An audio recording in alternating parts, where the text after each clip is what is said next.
오늘은 에스라, 느헤미야 이렇게 두 성경을 가지고 함께 보도록 하겠습니다. 이 에스라, 느헤미야는요 한 권의 성경이다라고 할 만큼 그런 의견이 있을 만큼 내용이 이어지고요. 또 같은 시대라서 함께 보는 것이 좋습니다. 아, 아.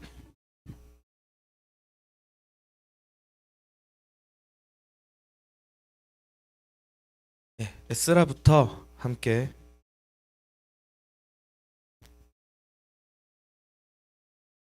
아, 저 목소리가 조금.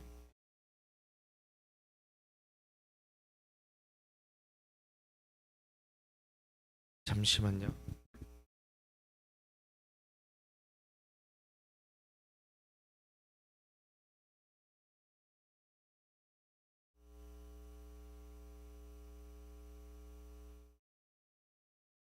아, 좀 그래도 아직 조금 울리나요? 일단은 제가 최대한 조심히 한번 해보겠습니다. 우선 에스라 느헤미야 이때 시대를 함께 먼저 보도록 하겠습니다. 이스라엘이 포로로 끌려갑니다. 포로로 끌려간 나라가 바벨론입니다. 근데 이 바벨론이 멸망을 하고요. 이 메대 바사가 등장을 합니다. 그리고 지금 이때가요. 우리가 볼 에스라 느헤미야고요. 그리고 이때 다니엘이 있습니다. 예. 그리고 이 지금 에스라 느헤미야가 어느 시대냐면은 이 멸망할 때 예레미야가 혹시 뭐라고 했다고 했는지 기억나는 사람이 있습니다.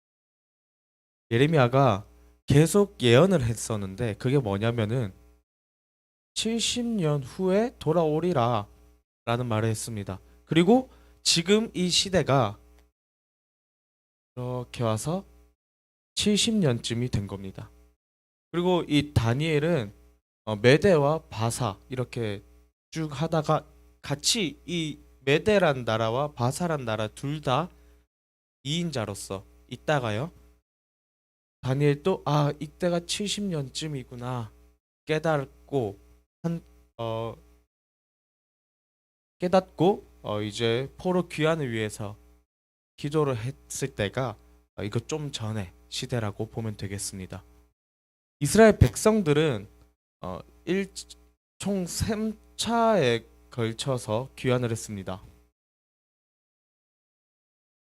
3번에 걸쳐서 귀환을 했는데 첫 번째 1차에서는 누가 지도자였냐면은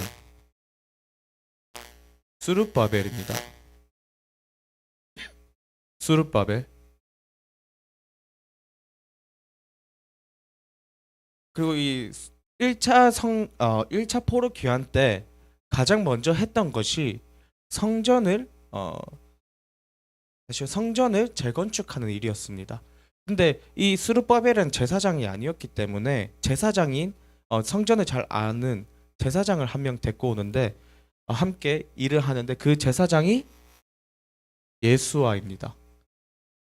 학계하고 그런 데서는 제사장 여호수아라고 나오는데 에스라 느헤미야에서는 예수아라고 표현하고 있습니다. 우리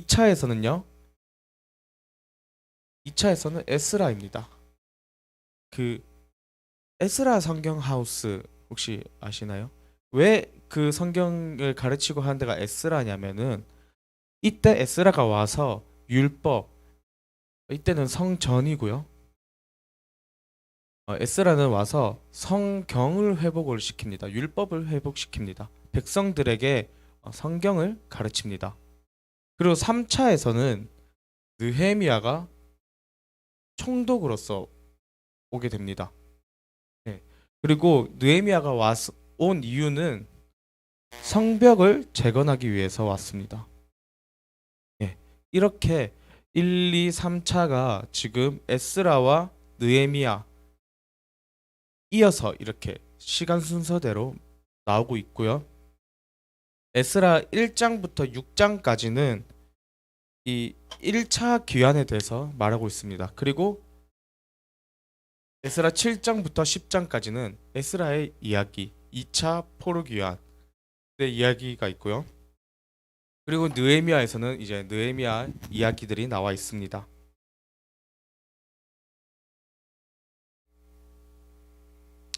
네, 함께 좀 성경을 오늘 좀 보면서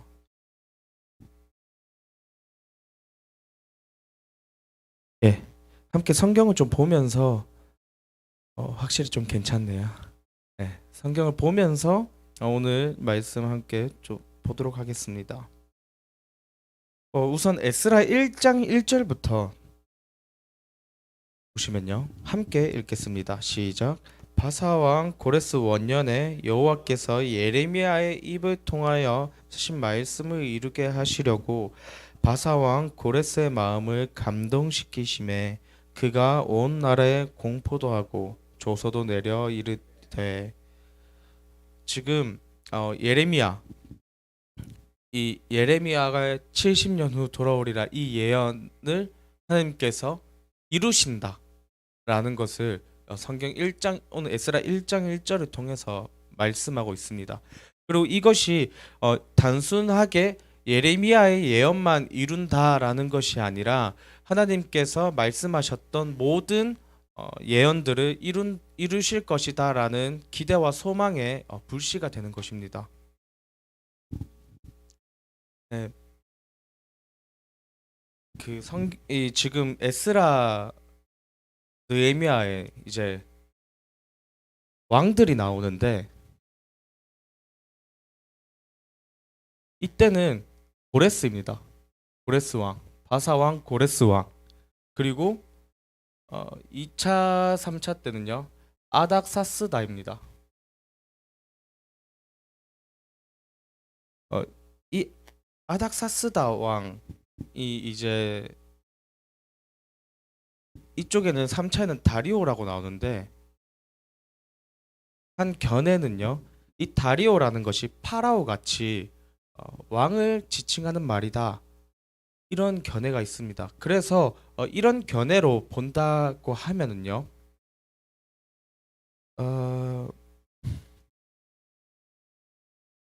이 아닥사스다 왕의 아버지가 아하수에로 왕인데 이 아하수에로 왕이 누군지 혹시 기억나십니까? 그 에스더의 남편입니다.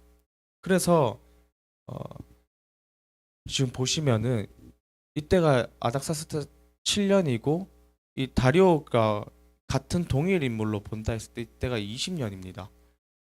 이 아닥사스다한테 이제 느헤미야가 느헤미야가 아니 다시요 아닥사스다가 느헤미야를 봤을 때 이 에스더의 아들이라 아하수에로의 아들 에스더의 아들이었기 때문에 그 신앙 교육을 받았고 또 그랬기 때문에 이 느헤미야가 성벽이나 그리고 에스라를 보낼 때도요 이 아닥사스다 왕이 에스라한테 명령하는 내용이 뭐냐면 가서 백성들을 재판하고 또 율법을 가르치라 이렇게 얘기를 합니다. 이 아닥사스다 왕이 어, 이 에스더의 아들로서 또 그런 것들을 교육을 받았기 때문에 이런 것들이 가능했다라고 보는 의견이 저는 가장 이제 좀 신빙성 있다 이렇게 좀 느껴지더라고요.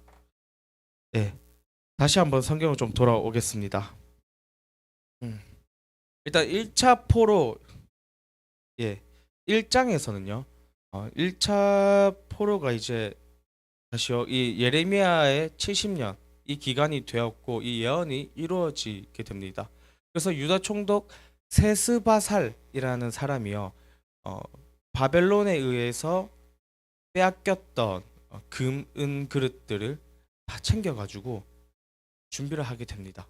그리고 2장에 들어오자마자 이제 1차 포로 귀환의 내용들이 나옵니다. 이 지금 2장에 있는 내용들이 지금 뭐 몇 명이요, 몇 명이요, 몇 명이요 이렇게 나오고 있잖아요. 그게 총 42,360명이 다시요. 49,897명입니다. 어, 네. 이 중에서 회중이 한 42,000명 정도 되고요. 또 노비가 한 7천여 명 이렇게 됩니다. 그리고 노래하는 자들 200명 이렇게 해서 총 49,897명이 예루살렘으로 돌아오게 됩니다. 근데 이때 지도자가 이 스룹바벨이었습니다. 그리고 제사장 예수아가 함께 이 스룹바벨과 예수아가 주축으로 1차 포로 귀환을 하게 됩니다.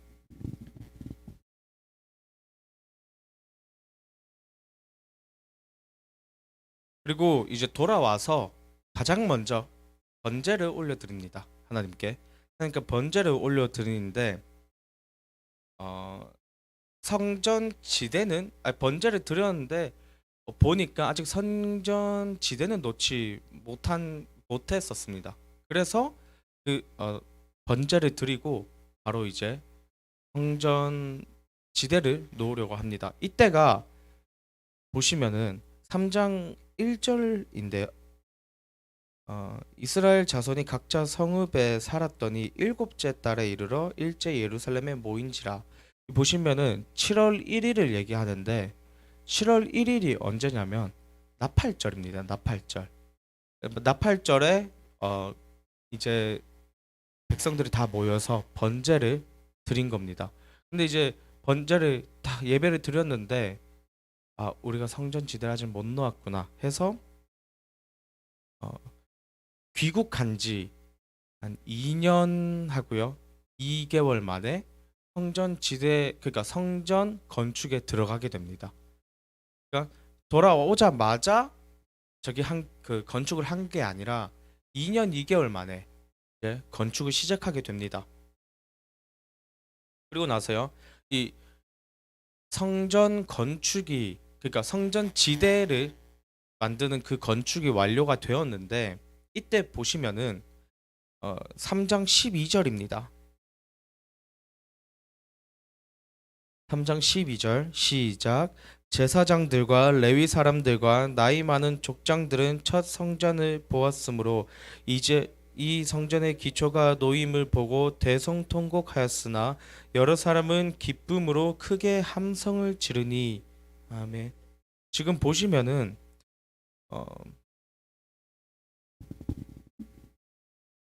보시면 제사장들과 레위 사람들과 나이 많은 족장들은 보고 대성통곡하였으나 여러 사람은 기쁨으로 크게 함성을 지르니. 지금 우는 사람도 있고 웃는 사람도 있다라는 말인데 이게 왜 그러냐면은 나이 많은 사람들은 이전에 솔로몬의 성전을 본 사람들입니다. 근데 새로 지은 이 스룹바벨 성전이라고도 하는데 일단 이 새로 지은 성전 지대를 보니까 이전 솔로몬 성전에 비해서 너무나도 보잘것없고 이게 초라한 겁니다. 그래서 이 나이 많은 사람들은 그 솔로몬 성전의 영광을 기억하면서 슬퍼하면서 우는 것이고 나이가 젊었던 성전을 처음 이제 만든 사람들에게는 성전 자체가 의미가 되었기 때문에 크게 기뻐할 수 있었던 것입니다. 네. 근데 이 성전 건축 이게 보시면 이 스룹바벨이 성전을 구하고 에스라가 성경, 느헤미야가 성벽을 이제 만들게 되는데 이 1, 2, 3차에서 하는 일마다 항상 이제 방해꾼이 나오게 됩니다. 지금 이제 성전을 건축할 때도 이제 방해꾼이 나오게 되는데 4장 1절입니다. 4장 1절에 보시면은 함께 해보겠습니다. 시작. 사로잡혔던 자들의 자손이 이스라엘의 하나님 여호와의 성전을 건축한다 함을 유다와 베냐민의 대적이 듣고 여기서 이 유다와 베냐민의 대적, 이게 누구냐면요. 어 이스라엘 다시요. 남유다의 백성들이 어 계속해서 포로로 끌려가게 됩니다. 근데 여기서 남유다에 예루살렘에 아무도 없었냐? 그게 아니라 남은 자들이 있었습니다. 이 남은 자들이 어, 70년 동안 계속 이 자리에 있으면서 저기 주위에 이제 다른 국가들이랑 섞이기도 하고 다른 민족들이랑 섞이기도 하고 그런 식으로 이제 살아왔던 민족들입니다. 이 유다와 베냐민의 대적이지 않습니까? 이 남유다가 어떤 부족으로 아직 지파가 이제 유다 지파랑 베냐민 지파 이렇게 두 개로 이제 형성이 된 국가인데 지금 이 유다와 베냐민의 대적이란 것은 이방 족속과의 혼혈 그 자손들을 지금 지칭하는 말입니다. 이들이 와가지고 성전 공사에 참여하게 해달라 우리도 이렇게 얘기를 하면서 찾아옵니다. 근데 이 스룹바벨이요 뭐라고 얘기를 하냐면은 3절입니다. 3절 함께 보도록 하겠습니다. 시작. 스룹바벨과 예수아와 기타 이스라엘 족장들이 이르되 우리 하나님의 성전을 건축하는데 너희는 우리와 상관이 없느니라. 바사 왕 고레스가 우리에게 명령하신 대로 우리가 이스라엘에 건축하라. 아멘. 지금 스룹바벨이 이 우리도 성전 공사에 참여하게 해주십시오 하고 온 이 사람들에게 뭐라고 하고 있습니까? 너희는 우리와 상관이 없느니라. 지금 이렇게 얘기를 하고 있습니다. 왜냐면은 어, 이 지금 이 유다와 베냐민의 대적들은 혼혈, 그러니까 이방 족속과 이제 자폰을 한 사람들의 자손입니다.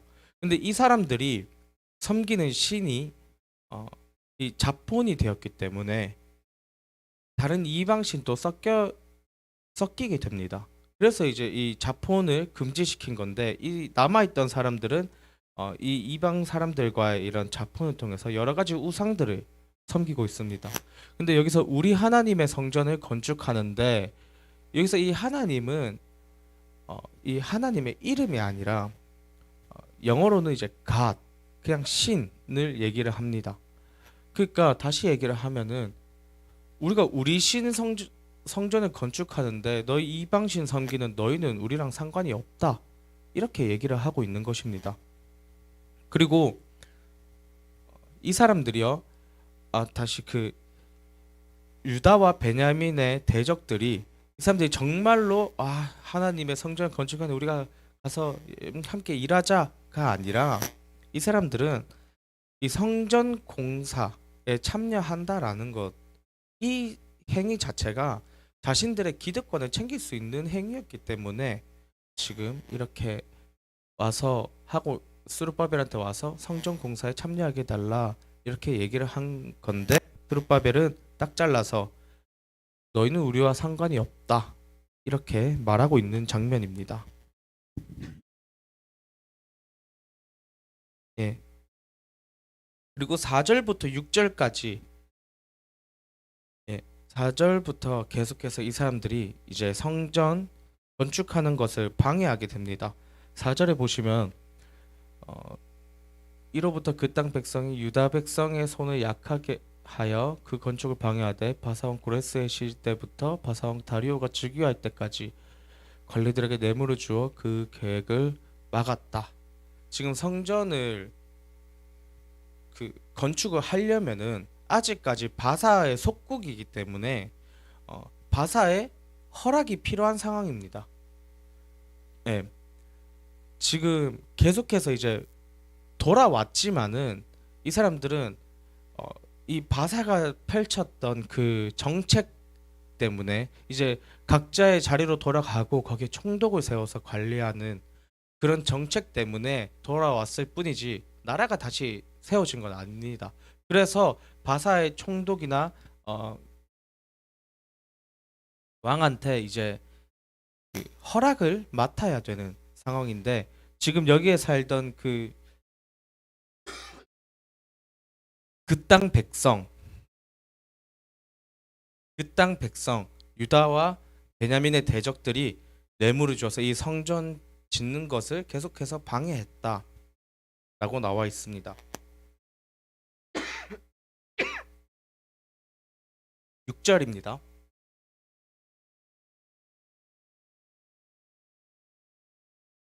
이때 이제 아하수에로 왕이 등장을 합니다. 즉위 이때 아하수에로 왕이 즉위할 때 그기로 올려 예루살렘 주민을 고발하니라. 이 아하수에로 왕 에스더입니다. 그러고 나서 7절에는 아닥사스다 때입니다.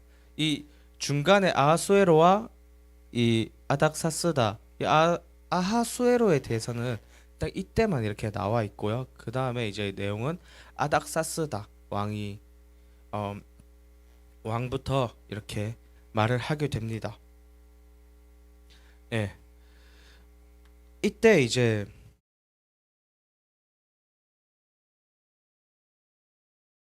예, 그리고 나서 다시 이제 성전 건축을 다시 이제 시공을 하려고 하는데 또 다른 방해가 들어옵니다. 그게 잠시만요. 예, 8절입니다. 8절. 8절 보시면 함께 보겠습니다. 시작. 방백 르움과 서기관 심세가 아닥사스다 왕에게 올려 예루살렘 백성을 고발한 그 글에 이 그 글이 뭐냐면은 11절부터 13절까지 나오는데 이 방백 르훔이라는 사람과 서기관이었던 심세라는 사람 그리고 이제 저 일단 이 두 사람이요. 아닥사스다 왕에게 글을 올립니다. 그 내용이 뭐냐면은 저 이스라엘 사람들 지금 성전을 건축이 완료가 되면은 반역할 것이다. 이런 식으로 이 모함적인 편지를 올리는 것입니다. 근데 이 아닥사스다 왕이요. 그 이스라엘에 대해서 조사를 해보다 보니까 그 답장이 오는데 뭐라고 왔냐면은 조사를 하다 보니까 이 이스라엘 사람들 솔로몬 왕 때, 이 이스라엘 사람들 솔로몬 왕 때 굉장히 부강한 나라였네.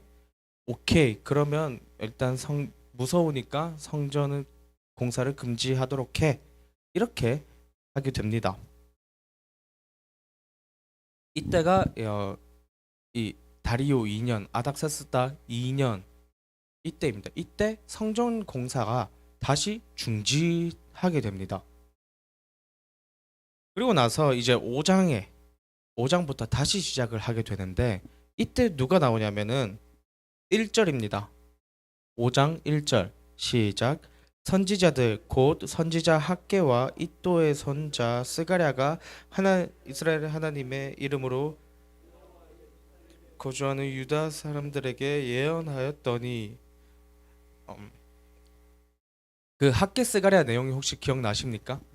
너희가 이렇게 너희가 지금 너희 집이나 이런 것들은 다 만들고 성전은 건축하지 않느냐 이렇게 얘기를 했던 너희만 잘 산다고 하는 것이 아니라 성전을 지어야 한다. 하나님 하나님의 그 성전을 지어야 한다라고 얘기를 학개와 스가랴가 했었잖아요. 지금 에스라 5장 이 내용이 그 내용입니다. 그래서 이 학개와 스가랴를 통해서 다시 성전 공사가 재개되게 다시 시작되게 됩니다. 근데 이때 강건도 이제 총독이었던 그 다뜨네라는 사람과요 스달보스네라는 두 사람이 와서 보니까 계속해서 이게 중지가 되었었는데 어, 이 건축을 하니까 이제 아닥사스다 왕에게 이제 조사를 부탁합니다. 이게 나쁜 의미, 방해를 하던 거랑은 조금 다르게 그냥 단순하게 조사를 하게 되는데, 예, 그 조사를 하다 보니까 뭘 발견했냐면은 이때 이 고레스 왕이 이제 썼던 고레스 칙령이라고 하는데, 그 고레스 칙령을 보니까 이스라엘 사람들이 가서 성전을 공사해라라는 것이 적혀 있었구나라는 것을 어, 확인하게 됩니다. 그래서 이 다뜨네와 스달보스네가 그러면은 저 사람들이 건축하는 거 도와줘라. 우리 세금을 걷어서라도 그 사람들이 성전 짓는 것을 도와줘라. 이렇게 하게 됩니다. 예. 그래가지고 성전이 2년에 중지되었다가 이제 다리오 2년 때 중지가 한번 되었었다가 이제 다리오 6년에 성전이 완벽하게 완공이 됩니다. 예. 그리고 나서 이제 성전이 완공이 되었으니까 이제 뭘 하겠습니까? 성전 봉헌식을 올려드립니다. 이게 6장 16절 내용입니다. 6장 16절에 이제 성전 공사가 완료가 되고요. 그 다음에 이제 그 감사하는 그 마음으로 성전 봉헌식을 행하니, 즐거이 하나님의 성전 봉헌식을 행하니 이렇게 기록하고 있습니다. 그리고 나서 19절에요. 첫째 달 14일 6월절입니다. 이제 겨울에서 봄이 되는 그 시기를 말하고 있습니다. 그리고 이제 7장에 와서는요. 이때까지가 이 1차 포로 귀환해서 성전을 완공할 때까지 이야기입니다. 그러면은 이 성전 봉헌식으로 내용이 끝났으니 이제는 2차 포로 귀환이 일어나는 이야기가 나오게 됩니다.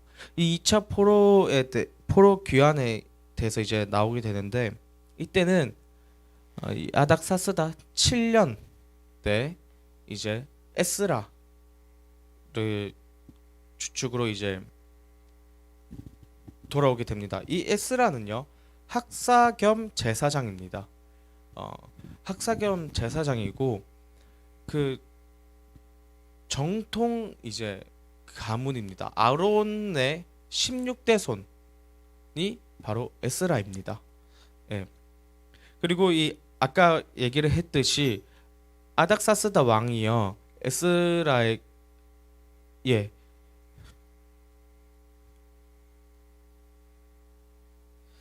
예, 에스라에게 이렇게 얘기를 하면서 14절입니다.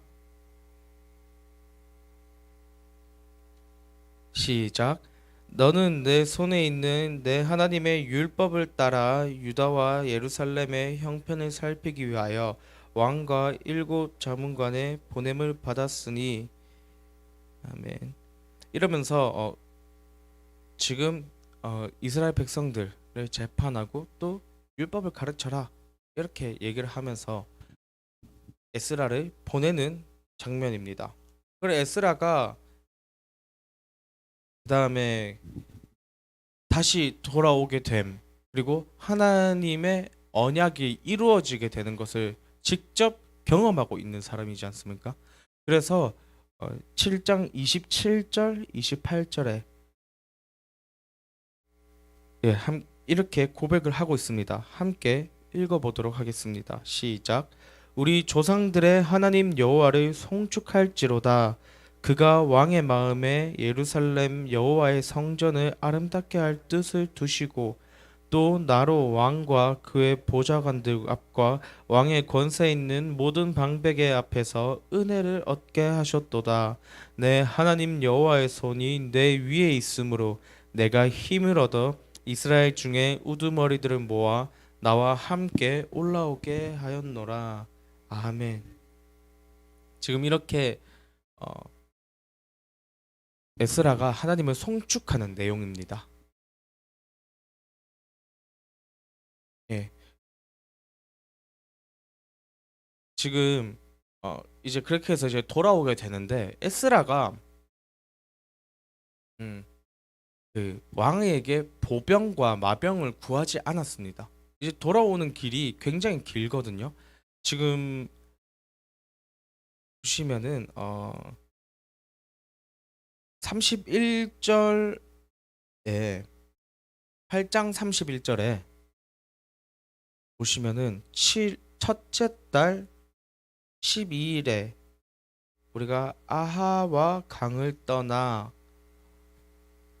이게 출발을 첫 다시요 첫 출발을 1월 1일에 했습니다. 그리고 나서 이 강가에 왔는데 강가에서 11일, 12일까지 있으면서 뭘 했냐면은 에스라가 그 강가에서 금식 기도를 하게 됩니다.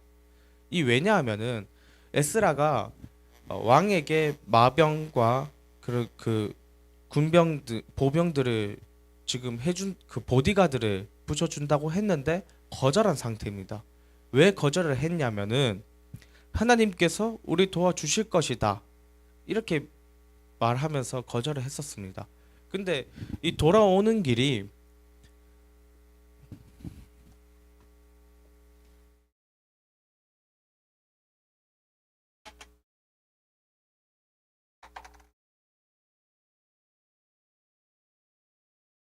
여기가 이제 예루살렘이거든요.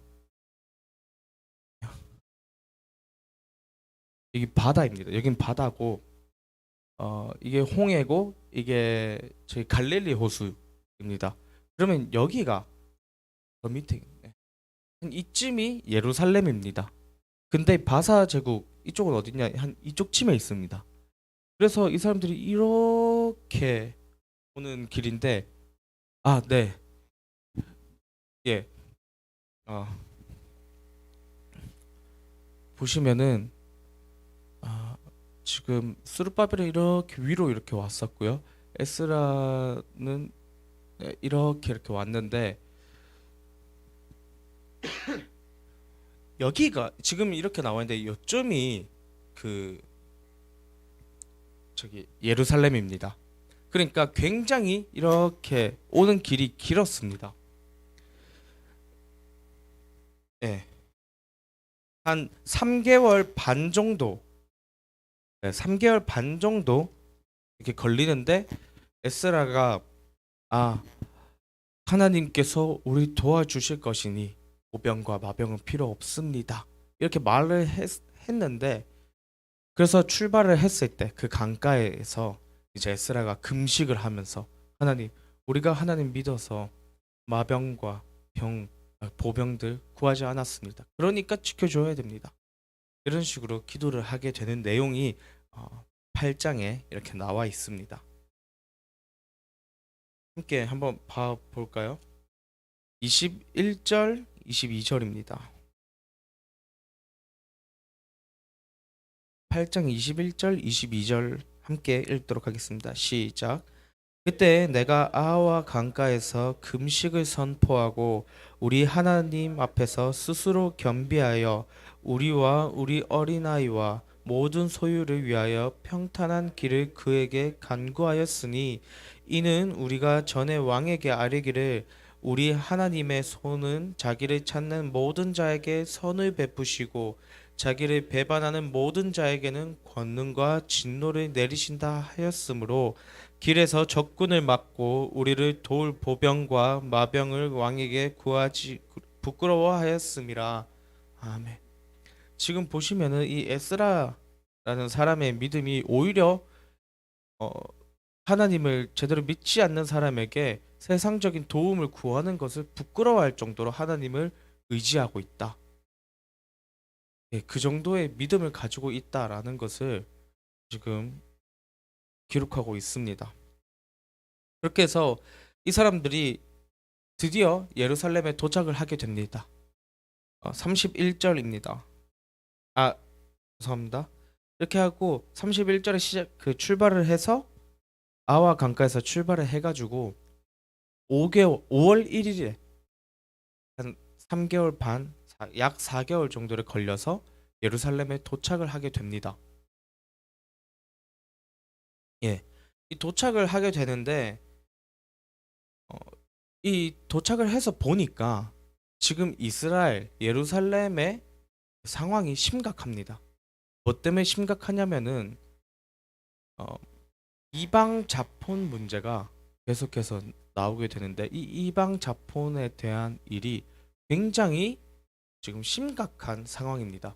성전은 지어놨는데 스룹바벨 때 1차 때 성전은 지어놨는데 관리도 제대로 안 되고 거기서 예배도 드리지 않는, 그러면서 저 생활은 완전히 무너져 있는 지금 이스라엘 백성들을 보게 됩니다. 그래서 근데 또 보니까 이게 백성들만 그런 게 아니라 오히려 지도자들이 더 심하게 이방 자폰에 대해서 별 문제점을 느끼지 못하고 있습니다.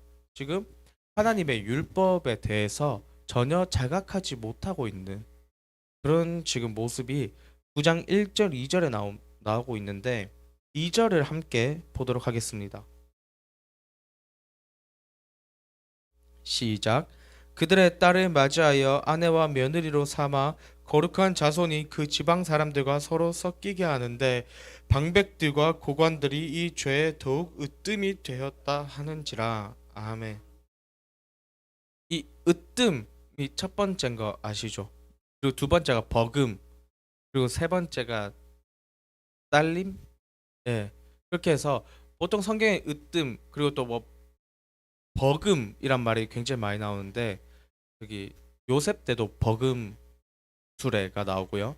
그 에스더서에서 그 모르드게가 버금 수레를 타고 이렇게 돌아다니잖아요. 그게 다 이제 왕의 다음 지위를 뜻하고 있는 것입니다. 버금 2등. 네. 지금 근데 여기서는 방백들과 고관들이 이 죄에 더욱 으뜸이 되었다. 1등으로 지금 죄를 짓고 있다. 지도자들이 지금 이 말을 하고 있는 것입니다. 그래서 에스라가 3절에요. 3절에 내가 이 일을 듣고 속옷과 겉옷을 찢고 머리털과 수염을 뜯으며 기가 막혀 앉아 있으니, 성전은 완료되었고 우린 70년 동안 바벨론에 있다가 지금 겨우 드디어 돌아왔는데 이 사람들이 돌아와서 성전까지 지어 놓고서는 이제 하나님의 율법대로 마음대로 자유롭게 살 수 있구나 하면서 율법을 지키면서 사는 것이 아니라 오히려 바벨론의 생활과 전혀 다를 거 없고 성전 관리가 안 되었고 어, 하나님의 선택받은 민족이라는 인식 자각도 없는 상태, 이방 자폰에 대해서 전혀 자각이 없는 상태, 하나님의 율법을 잊어버린 상태. 지금 그러니까 이 학사였고 제사장이었던 에스라가 보기에는 진짜 기가 막히는 상황이었던 것입니다. 그래서 이제 5절 6절에 이제 에스라가 이 상황에 대해서 기도를 하게 됩니다. 6절 함께 읽겠습니다. 시작. 말하기를 나의 하나님이여 내가 부끄럽고 낯이 뜨거워서 감히 나의 하나님을 향하여 얼굴을 들지 못하오니 이는 우리 죄악이 많아 정수리에 넘치고 우리 허물이 커서 하늘에 미침이니이다. 지금 그래서 에스라가 이제 돌아와서 지금 가장 큰 문제점, 이방 자폰에 대한 문제점을 발견을 했으니 10장에 이제 마지막 장에는 이 이방 자폰을 해지하는 그런 정책을 펼치게 됩니다. 예. 그러니까 이방 자폰에 대해서 9장에 에스라가 이렇게 기도를 하고 백성들에게 가르칩니다. 너희 그거 잘못됐어. 하나님의 율법을 봐. 이방 자폰 하면 안 돼. 그러니까 이 에스라의 말을 듣고 회개하는 사람이 있었고요. 또 반대하는 사람이 있었습니다. 이 회개하는 사람이 누구였냐면은 10장 2절에 엘람 자손 중 여이엘의 아들 스가냐라는 사람이요, 이방 여자를 맞이하여 아내로 삼았으나 이스라엘에게 아직도 소망이 있나니 하면서 얘기를 하게 됩니다. 그러니까 이 사람은 이방 여인과 이미 결혼한 상태였지만은 자신의 그 인륜, 천륜보다 에스라의 말을 듣고 하나님의 나라를 위해서 지금 에스라의 일에 동의하고 에스라의 어, 협력자로서 이렇게 나오고 있는 모습입니다.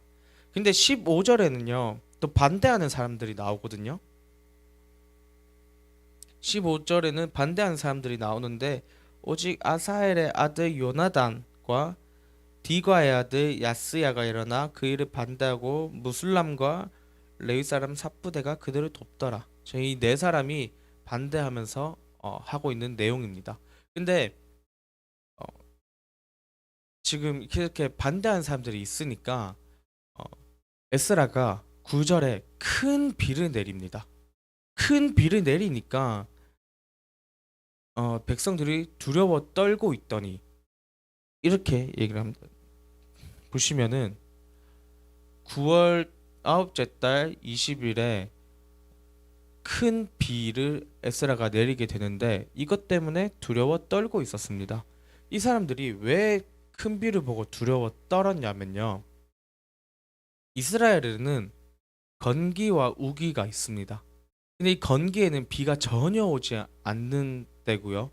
우기는 어, 이스라엘의 우기는 이 보슬비 같은 바람보다 가벼운 비가 계속 이렇게 내린다고 합니다. 그러니까 이스라엘에는 큰 비라는 게 없었습니다. 그러니까 이 백성들은 아예 없던 것이 지금 내리고 있으니까 이것은 신만이 할 수 있다라는 것을 알고 돌아올 수 마음을 고쳐 먹을 수 있었다라는 것입니다. 예, 그래서 어 그게 이제 10절, 11절입니다. 10절, 11절 함께 읽어보도록 하겠습니다. 시작. 제사장 에스라가 일어나 그들에게 이르되 너희가 범죄하여 이방 여자를 아내로 삼아 이스라엘의 죄를 더게 하였으니 이제 너희 조상들의 하나님 앞에서 죄를 자복하고 그의 뜻대로 행하여 그 지방 사람들과 이방 여인을 끊어버리라 하니 아멘. 지금 에스라가 큰 비를 내리기 전에 이 말을 했을 때와 큰 비를 내리고 난 다음에 이 말을 했을 때는 백성들의 반응이 달랐다. 이렇게 보시면 되겠습니다. 그러고 나서 이제 속건제를 드립니다. 그 속건제가 어떤 건지 아십니까? 예. 그 이스라엘의 5대 제사 중에서 속건제라는 것이 있는데 이게 뭐냐면은 너희가 것인데 너희가 오염됐으니 너희 죄를 대속하기 위해서 어린 양 하나를 그 제물로 바쳐서 그 예배를 제사를 드린다. 이게 그런 의미를 가지고 있거든요. 그래서 예수님께서 어린 양으로 표현이 되고 우리의 우리가 오염되었으니 예수님께서 어린 양이셨던 예수님께서 대신 죽으심으로 우리의 죄를 지금 속건제를 드리시는 겁니다. 예. 그렇게 해서 우리 죄와 저주가 해결된 겁니다. 예. 그리고 이 마지막 에스라서에 어 이제 마지막에는 그 다음에 이제 이방 여인을 맞았던 그 사람들의 명단을 이렇게 다 적어놨습니다. 그러고 나서 마지막에 44절에요. 보시면은 이상은 모두 이방 여인을 아내로 맞이한 자라. 그 중에는 자녀를 낳은 여인도 있었더라. 이 이방 자폰을 한 사람들을 쫓아냈는데 보니까 결혼한 사람들도 있고 또 자녀를 낳은 사람들까지 있었습니다. 지금 우리 현대 사회의 기준으로 보면은 지금 결혼하고 애까지 낳은 사람을 쫓아내고 있는 거거든요. 근데 이게 지금 에스라서가 얘기하는 게 인륜, 천륜 이런 것들보다 하나님의 율법 그리고 하나님의 나라를 세우는 것이 더 중요하다라는 것을 이렇게 간접적으로 말하고 있는 것입니다. 이렇게 그러니까 에스라와 이 2차 포로 귀환이 마치게 됩니다. 이어서 느헤미야는요. 3차 포로 귀환에 대한 이야기인데 이 느헤미야는 이 바사 제국에서 이제 지워도 되겠죠?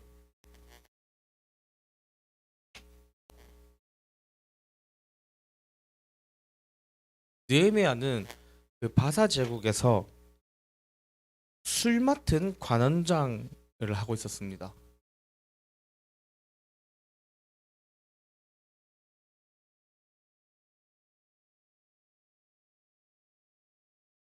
그리고 이 느헤미야가 3차 포로기한 때 오면서 이 술 맡은 관원장에서 총독으로서 옵니다. 총독.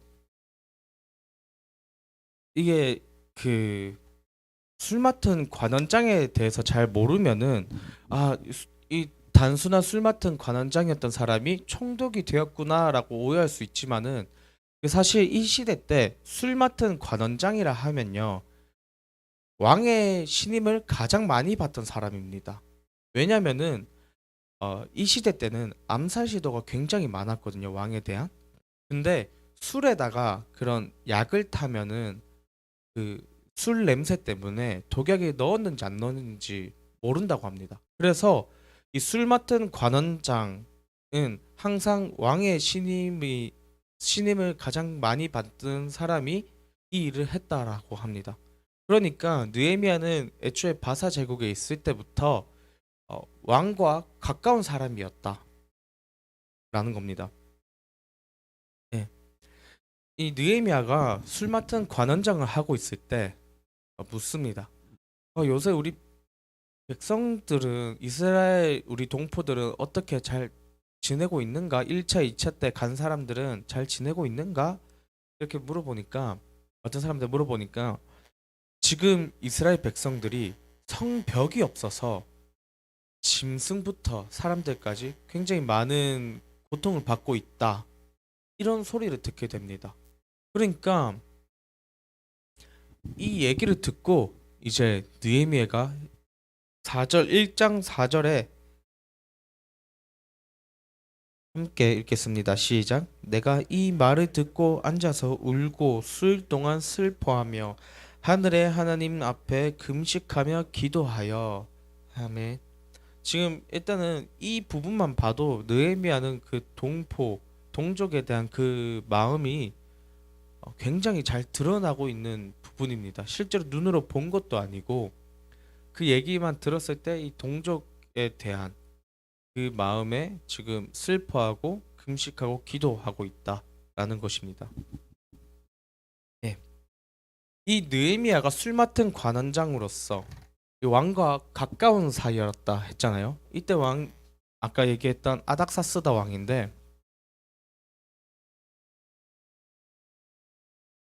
이 아닥사스다 왕이 느헤미야를 보니까 얼굴에 수심이 굉장히 가득한 걸 보게 됩니다. 그래서 그 이유를 물어봅니다. 왜 그러냐? 그러니까 느헤미야가 아니 내 지금 우리 동족들이 그렇게 고통을 받고 있는데 슬프지 않을 수 있는가? 이렇게 이런 대화를 주고받을 정도로 지금 이 느헤미야와 아닥사스다 왕의 관계가 그렇게 좀 흐지부지한 관계는 아니었다라는 것을 알 수 있습니다. 그래서 느헤미야가 아니 다시요. 아닥사스다가 이제 느헤미야를 총독으로 세우고 3차 포로 귀환을 명령을 하게 됩니다. 그래서 이 느헤미야가 이제 술 맡은 관원장이 아니라 총독으로 애초에 성벽을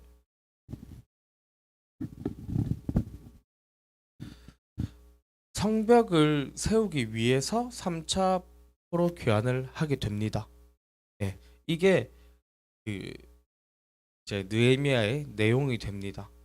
근데 아까 얘기했듯이 어, 성전을 건축할 때도 성경을 건축할 때도 그리고 마지막 이 성벽을 건축할 때도 방해하는 사람들이 자꾸 나옵니다. 이 여기서 예, 다시요. 그래가지고 2장에 귀환을 하고요. 성벽을 짓습니다. 성벽을 짓는데 이 3장 내용이 다 성벽에 대한 내용입니다. 이 성 성벽에는 예, 벽이 있으면 문이 있어야 되잖아요. 지금 그래서 양문, 어문, 옛문, 골짜기문, 본문, 샘문, 그리고 마문, 함밑갓문이라 해가지고 이런 거에 대해 이런 것들이 있고 이 여기에선 누가 담당을 했고 뭐 이렇게 지었고 망대는 누가 있고 이런 것들을 말하고 있습니다. 근데 어 3장에 그렇게 해서 이제 성문들을 정하고 짓고 있는데 그 도비아라는 사람이랑요 산발랏이라는 사람이 등장을 합니다. 그 산발랏이 이제 비웃으면서 뭐라고 얘기하면 하냐면 4절입니다. 아, 죄송합니다. 4장 2절입니다. 예. 제가 빠르게 읽겠습니다. 자기 형제들과 사마리아 군대 앞에서 일러 말하되 이 미약한 유다 사람들이 하는 일이 무엇인가 스스로 견고하게 하려는가 제사를 드리려 하려는가 하루에 일을 마치려는가 불탄 돌을 흙 무더기에서 다시 일으키려는가 하고 이렇게 지금 조롱을 하는 얘기입니다. 너희가 그 성문 가지고 뭘 하겠냐? 예. 저는 이걸 외울 때 산발랏 가 해가지고 뭐뭐 하려는가 뭐뭐 하려는가 이렇게 외우긴 했는데 그리고 3절에서는요 암몬 사람 도비아가 어 그들이 건축하는 돌 성벽은 여우가 올라가도 곧 무너지리라 이런 식으로 지금 조롱하는 말입니다. 예, 저주보다는 이 조롱하는 내용이 계속 이렇게 나오고 있습니다. 예.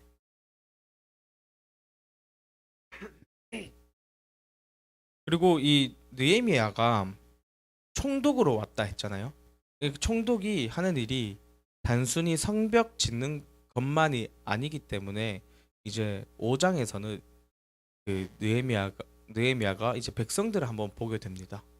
이 백성들을 보았는데 보리 대금 그러니까 가난한 자들에게 이자도 받고 막 이렇게 노예도 삼고 지금 그러고 있는 이스라엘 백성들을 그 알게 됩니다. 그래가지고 어 그 우리가 지금 몇 절이냐면은 8절에 5장 8절입니다. 5장 8절에요. 함께 읽겠습니다. 시작.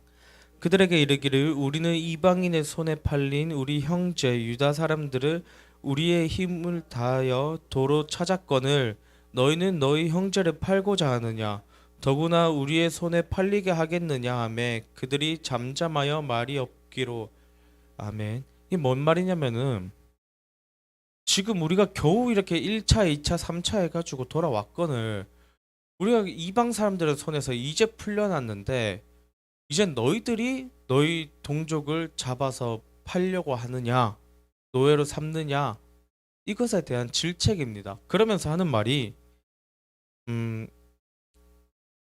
그래가지고 이 사람들이 듣고 그럼 우리가 이제는 받지 않겠다 이렇게 얘기를 합니다. 그리고 14절에요. 그러면서 느헤미야가 어떠한 사람이었는지 보여줍니다. 14절에 시작. 또한 유다 땅 총독으로 세움을 받은 때 곧 아닥사스다 왕 제20년부터 제32년까지 12년 동안 나와 내 형제들이 총독에 먹지 않았노라. 아멘. 지금 보면은 어 지금 성벽을 재건하려면 돈도 많이 들어가고 근데 이 사람들이 녹을 어떻게 받느냐 하면은 총독이요. 어, 이 바사 제국에서 이게 돈을 내려주는 게 아닙니다. 이 총독들은 자기가 총독으로 그 부임한 곳에서 얻는 그것들 세금 이런 것들로 그 월급을 받는 사람인데 지금 12년 동안 느헤미야는 받지 않았다라는 겁니다. 그러니까 아까 우리가 8절에서 읽었던 그 고리대금 하는 사람들에게 느헤미야 입장에서는 더 크게 어, 결백할 수 있었던 겁니다. 왜냐면은 총독을 하는 12년 동안 녹을 받지 않았고, 나는 총독인 사람은 12년 동안 녹을 받지 않았는데 너희는 지금 백성들을 사고팔고 하느냐, 노예를 삼느냐, 이런 식으로 얘기를 한 겁니다. 예, 식사만 받았는데 어, 식사를 좀 많이 받긴 했습니다. 18절입니다. 18절에 매일 나를 위하여 소 한 마리와 살찐 양 6마리를 준비하며 닭도 많이 준비하고 열흘에 한 번씩은 각종 포도주를 갖추었나니, 제가 예전에 이것에 대해서 모를 때는 아, 녹은 안 받았는데 먹을 건 많이 받았네, 이런 생각을 좀 했었는데, 이게 알고 보니까 느헤미야 혼자만의 양이 아니라 어, 느헤미야와 같이 왔던 공무원, 그러니까 공무원들과 함께 먹을 겁니다. 다시 말하면은 이만큼의 양을 받았다라는 것은 이 사람들이 많이 받았다라는 것이 아니라 이 사람들의 수가 많았다라는 겁니다. 예, 그렇게 예, 이해하시면 되겠습니다. 예, 그렇게 하고 나서 이제 그 그다 이제 나오는 내용들이요. 느헤미야가 계속해서 이제 모함을 받고 암살 시도 받고 이런 내용들이 나옵니다. 그 이때가 언제냐면은 성문 문짝이 거의 이제 1절 6장 1절을 함께 보겠습니다. 예, 시작. 산발랏과 도비아와 아라비아 사람 게셈과 그 나머지 우리의 원수들이 내가 성벽을 건축하여 허물어진 틈을 남기지 아니었다 함을 들었는데 그때는 내가 아직 성문에 문짝을 달지 못한 때였더라. 이때가 그러니까 문만 달면 될 때입니다. 성벽이 이제 거의 완공이 되어 갈 때, 이때 있었던 일입니다. 이때 어, 오노 평지라는 곳에 이 산발랏과 도비아 그리고 아라비아 사람 게셈이 모여가지고 한 가지 음모를 꾸미게 됩니다. 이게 뭐냐면은 편지를 봉하지 않고요, 이제 보내는데, 이 봉하지 않으면은 전하는 사람이 이걸 편지를 확인할 수 있잖아요. 그래서 그 한 사람에게만 봉하지 않고 그 편지들을 보냅니다. 근데 그 편지들의 내용이 뭐냐면은 지금 느헤미야가 성벽을 재건하는 이유는 그 바사 제국에 반역을 하기 위해서다. 그래서 우리는 반역을 안 하겠습니다, 뭐 이런 식으로 하는 내용을 적어서 보내게 됩니다. 그러니까 이걸 모르는 사람들은 느헤미야가 지금 반역하려고 하는 건가? 라고 오해하게 되고 이 음모를 지금 꾸미게 된 겁니다. 근데 이제 느헤미야가 와서 그것에 대해서 아니다, 지어낸 말이다, 이렇게 얘기를 하는데, 그 후에 이 사건 이후에 또 한 가지의 사건이 일어나게 되는데 10절입니다.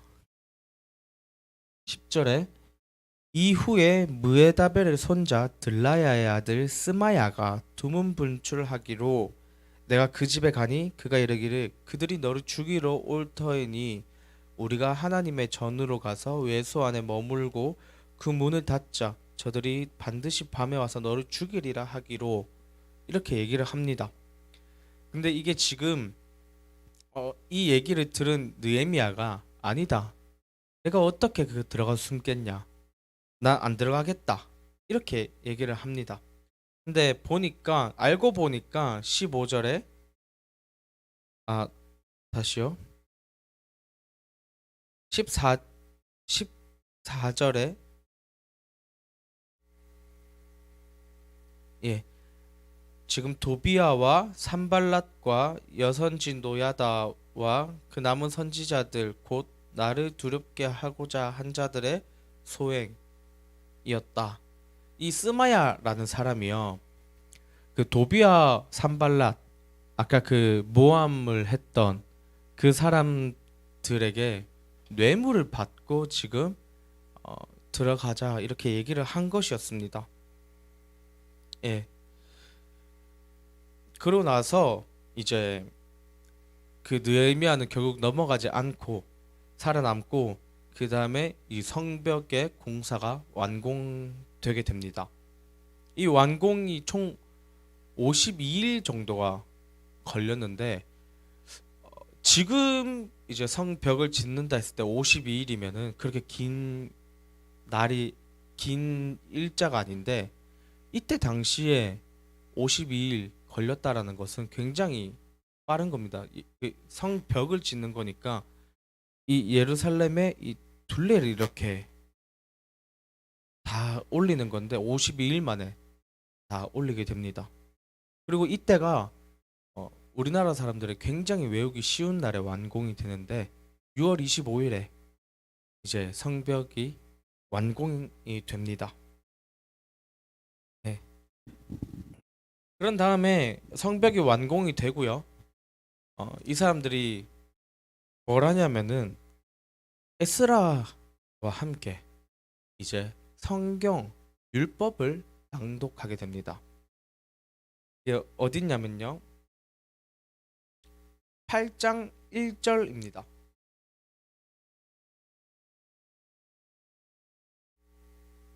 예, 함께 보겠습니다. 시작. 이스라엘 자손이 자기들의 성읍에 거주하였더니 일곱째 달에 이르러 모든 백성이 일제히 수문 앞 광장에 모여 학사 에스라에게 여호와께서 이스라엘에게 명령하신 모세의 율법책을 가져오기를 청하매. 아멘. 이때가 언제냐면 2절에 보시면 일곱째 달 초하루입니다. 나팔절. 나팔절에 이제 사람들이 다 모여가지고 에스라는 서서 다 이제 서가지고 그 율법책을 낭독하게 됩니다. 이 시간이 새벽부터 이제 정오까지인데 왜 이 시간이었냐면은 이 시대 때는 전기가 없잖아요. 밤에는 읽을 수가 없습니다. 그래서 이 사람들이 새벽부터 해 떴을 때부터 바로 와가지고 지금 다 같이 서가지고 말 율법을 에스라는 율법을 낭독하고 백성들은 듣고 그런 내용들입니다. 그리고 나서 이제 느헤미야가 이 막 저기 백성들이 율법들을 듣고 뭐 울고 그러고 있으니까 이제 느헤미야가 백성들에게 얘기를 합니다. 뭐래 얘기했냐면 10절입니다. 8장 10절입니다. 시작. 느헤미야가 또 그들에게 이르기를 너희는 가서 살찐 것을 먹고 단 것을 마시되 준비하지 못한 자에게는 나누어 주라. 이 날은 우리 주의 성일이니 근심하지 말라. 여호와로 인하여 기뻐하는 것이 너희의 힘이니라 하고. 아멘. 여호와를 기뻐하는 것이 너희의 힘이다. 이렇게 느헤미야가 얘기를 하고 있습니다. 그러고 나서 느헤미야에서도 마찬가지로 어, 이 백성들을 힘들게 하는 백성이 아니라 또 이방 자본에 대해서 얘기를 합니다. 그리고 그 이 다 같이 율법을 들었으니까 이 사람들이 아 이방 자본이 잘못되었구나라는 것을 깨닫게 된 겁니다. 그래서 이 이스라엘 백성들이 함께 율법을 읽고 나서 이방 자본에 대해서 회개합니다. 예. 그러면서 이제 10장에 보시면요. 10장에 이 위에 성경책 보시면은 10장 위에 파란 색깔 글씨 지금 언약에 인봉한 사람들이라고 적혀져 있죠. 이게 뭐냐면은 그 하나님과 견고한 언약으로 인봉한 자. 그러니까 쉽게 얘기하면은 하나님의 율법을 지키겠다는 결사대라고 보시면 됩니다. 우리는 무조건 하나님의 그걸 율법을 지키겠다. 이런 사람들의 명단이 지금 쭈르르륵 나오고 있는 것입니다. 그러면서 28절부터 39절까지는요. 우리가 이렇게 하겠다라는 것이 나와 있는데 총 6가지가 있습니다. 어, 첫 번째는 이제 이방 사람들과의 절교를 말하고 있습니다. 그러니까 이제 우리는 이방 사람들과 딱 잘라서 우리 하나님의 백성으로서 살아가겠다라는 것과, 그러면 당연히 이방 자폰, 두 번째 이방 자폰을 금지시키겠다. 그리고 세 번째가 안식일 그리고 안식년을 지키겠다. 네 번째는요, 그 성전세, 그 세겔의 3분의 1, 이 성전세를 드리겠다. 예. 그리고 우리가 첫 소산, 첫 열매를 드리겠다. 그리고 마지막으로 11조를 드리겠다. 이렇게 결의하게 됩니다. 우리가 하나님의 말씀을 제대로 약속을 지키겠다라고 결의하는 내용입니다.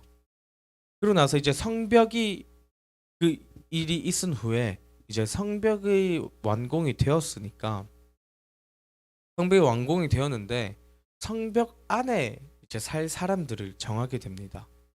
왜냐면은 성벽이라는 그 개념이요, 그냥 단순히 성이라는 것을 의미하는 것이 아니라 외세의 침략, 또 짐승으로부터의 보호를 얘기하기 때문에 이 성벽 안에 사는 사람들은 지금 이스라엘에 가도 굉장히 부자들입니다.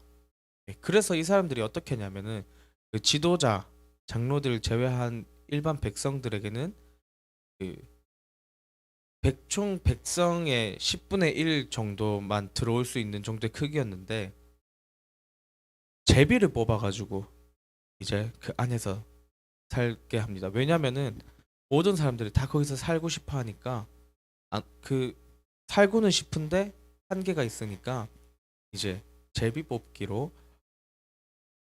저기 안에 살 사람들을 정하게 됩니다. 이런 의미에서 그 저기 마가가요, 그 예루살렘에 마가의 다락방에 모여서 사람들이 기도하고 하잖아요. 그러니까 그런 예루살렘에 집이 있을 뿐더러 그 많은 사람들이 다락방에 모여 있을 정도의 큰 부자였다. 예, 그 마가를 그렇게 또 해석할 수 있습니다. 지금 또 저기 예루살렘과 팔레스타인 지역이 그 시외 버스처럼 이렇게 왔다 갔다 하는 버스가 있거든요. 근데 시간이 차로 뭐 1시간도 안 걸리나 뭐 이렇게 제가 들었던 것 같아요. 근데 이 팔레스타인에 가면은 숙박비가 한 몇만 원, 4만 원 막 이렇게 하는데, 굳이 이스라엘로 가서 거기서 숙박을 하면은 몇십만이 나온다고 하더라고요. 아직도 그 굉장히 땅값이 비싼, 예, 그런 동네입니다. 예, 그리고 나서 이제 느헤미야가 다시요, 성벽 봉헌식을 합니다. 성벽 봉헌식을 하나님께 드리고요. 마지막 장에서는 느헤미야가 이제 개혁을 하게 되는데, 예, 13장 함께 보겠습니다. 이 13장 5절, 다시요 4절 5절을 함께 보도록 하겠습니다. 이전에 우리 하나님의 전에 방을 맡은 제사장 엘리야십이 도비아와 연락이 있었으므로, 이렇게 얘기를 하고 있는데, 이 엘리야십이 누구냐면요, 엘리야십 이렇게 나오잖아요. 이 사람이 그 성벽을 아까 할 때, 성벽 재건을 할 때 그 양문이라는 문을 담당했던 사람입니다. 예, 그 문 건축을 담당했던 사람이 도비아, 아까 산발락과 도비아, 이스라엘 그 성벽을 조롱하고 느헤미야를 모함하던 그 도비아와 연락이 있었으므로, 무슨 연락이었냐면 5절에요. 시작. 도비아를 위하여 한 큰 방을 만들었으니 그 방은 원래 소재물과 유향과 그릇과 또 레위 사람들과 노래하는 자들과 문지기들에게 11조로 주는 곡물과 새 포도주와 기름과 또 제사장들에게 주는 거제물을 두는 곳이라. 아멘. 지금 보면은 도비아가 성전 안까지 들어오게 된 겁니다.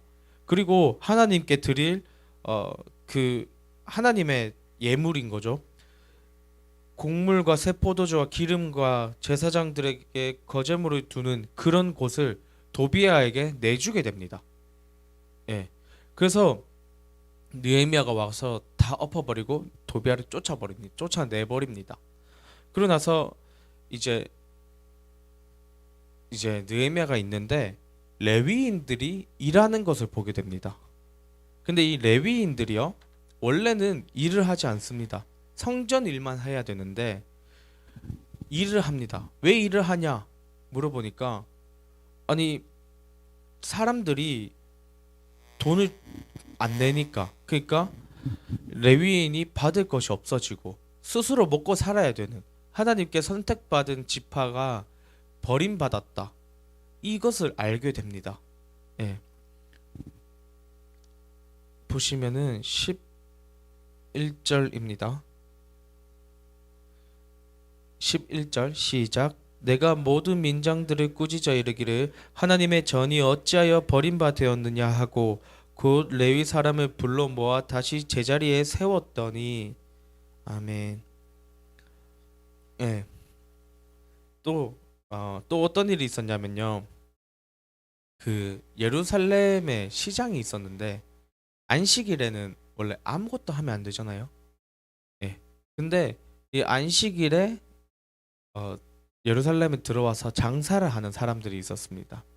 그 두로와 시돈 할 때 그 두로 사람들 기억나시나요? 그 두로 사람들이 이제 안에 들어와 가지고 장사를 하고 있는 것입니다.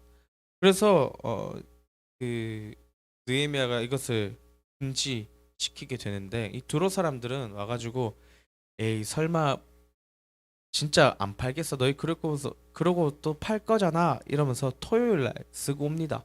와가지고 토요일에 밤을 새요. 그래서 이제 장사하려고 딱 하려고 하는데 진짜 이제 사람들이 나와서 문을 닫고 이제 장사를 못 하게 되니까, 이 토요일 날 두루에서 예루살렘까지 내려왔는데 장사를 못 하니까 그 다음부터 안식일에는 사람들이 오지 않았다, 이런 내용입니다. 그리고 마지막으로 이제 느헤미야가 개혁을 하는 것이 뭐냐면은, 예, 그 이방 자본에 대한 그 금지와 징계를 하게 됩니다. 하는 말이 뭐냐면은, 이것은 느헤미야의 해석입니다. 솔로몬 왕이 굉장히 부강한 나라를 이끌었지만은 결국엔 이방 자본으로 인하여서 멸망하지 않았느냐. 이것을 예시로 들면서 이방 자본에 대해서 금지시키고 또 징계 내리는 내용이 마지막입니다. 이 느헤미야의 개혁은요, 결국에는 그 10장에서 그 사람들이 모여서 인봉한 자들, 결의한 자들이 했던 내용들을 그대로 지키고 있다라는 것을 보여주고 있는 것입니다.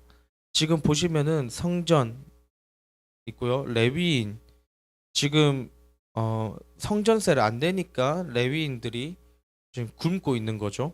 그리고 안식일의 장사 금지, 이것은 안식일과 안식년을 제대로 거룩하게 지키라라는 그 하나님의 말씀을 지키려고 하는 것이고, 이방 자폰에 대해서는 우리가 이방 사람들과 절교하고 또 자폰을 하지 않겠다라고 결의를 했기 때문에 그 결의에 따른 행동들을 하고 있다라는 것입니다. 예. 그리고 마지막에 이제 느헤미야가 31절입니다. 13장 31절 시작. 또 정한 기한에 나무와 처음 익은 것을 드리게 하였사오니 내 하나님이여 나를 기억하사 복을 주옵소서. 아멘. 이것마저도 우리가 첫 소산 첫 열매를 하나님께 드리겠다라고 10장에 결의한 그 내용을 지키면서 이제 느헤미야가 마무리되게 됩니다. 예. 오늘 이렇게 또 에스라와 느헤미야서를 함께 보게 되었는데 우리가 단순히 성경을 읽을 때 그냥 그 문자 그대로만 읽을 것이 아니라 이것을 통하여서 또 하나님께서 무엇을 말씀하고 계시는지 또 어, 예수님께서는 어떤 모습으로 오셨는지 이런 것들 구약에 많이 나와 있으니까 그런 것들을 한번 생각하시면서 읽을 수 있는 시간이 되었으면 좋겠습니다. 기도하겠습니다.